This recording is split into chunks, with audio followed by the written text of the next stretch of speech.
Yo, what's up, YouTube? What's up, all my viewers on Facebook? Your boy's back, and I realize I haven't made a video in a couple of weeks, and there's been a couple of videos that there's been topics that I've wanted to talk about. There's been a lot to talk about in the world. I mean, between what's going on in the news, sports, media, and anything in my personal life that's going on that I want to talk about. And even if I haven't made any videos, even in me not making videos for a couple of weeks, I've realized that I've still gotten a decent amount of subscribers. I've gotten over 24 subscribers in just about a week or two. So to anybody who's viewing my videos, whether you subscribe to me or not, but I mean, whether you just started watching me today or whether you've been watching me for 6 years, I do appreciate all the views and all the comments, and that motivates me to make more videos. But anyway, on to the topic. Now, police brutality that's been going on in the past 3 or 4 years in America, and needless to say, like before this, I mean, it's gotten way out of hand. But what's going on in Baltimore, Maryland right now? I guess it's the straw that broke the camel's back. And guess what it starts with? It starts with an unarmed civilian being shot. Yeah, that's how it starts. And of course, he was a black man.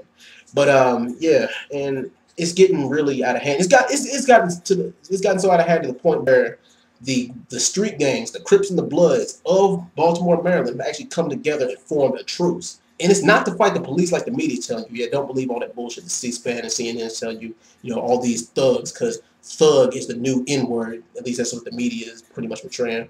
But yeah, the Crips and the Bloods have gotten together to stop the rioting and to stop the looting and stop the rioting. And the government hates that. The government hates when the civilians and when the powers that be don't do anything about it. And when we decide, we the civilians, we decide to take action into our own hands, and that's the way it should be. That scares them. It shows them that we the people, we got more power than we think we do, and that the government doesn't have as much power over us as we think, or as they think that they have over us, and that's the way it should be. But yeah. Now I want you guys to answer me, to answer me this. Now, out of the past 5 or 6 years, I mean, we've seen a dozen number of black men be shot and killed by police. Now, out of all, Trayvon Martin, Sean Bell, and the list goes, Michael Brown, the list goes on and on. Now, in the past 5 years, out of all those black men that have been shot and killed, how many of those black men were armed and dangerous? How many of those men were actually a threat to the police officers that shot and killed them? Go ahead. I'll wait for an answer. I'll wait. All right, I'm done. But yeah, like, the police, by law, can. Okay, like, I'm not going to say they can't, but the police are not authorized to use deadly force unless acted upon, unless they are acted upon in such a manner. They can't take a life unless they are acted upon in a, they can't use deadly force unless deadly force is used upon them out of self-defense. But of course, the authority, they can beat that with probable cause. All they have to say is, well, I felt threatened, so of course I shot. That's all you have to do. I mean, that's a scapegoat. Just because you have a badge and a gun and you have a piece of paper saying that I can do whatever I want because the state and the law mandates that I can. Of course. Oh yeah, don't get me wrong, because minorities are not the only ones that suffer from police brutality. Like, I don't know if you guys remember, 2-3 years ago, there was a woman who was handcuffed by police on the ground, and she was roundhouse kicked in the face by that police officer. Here's a picture of it.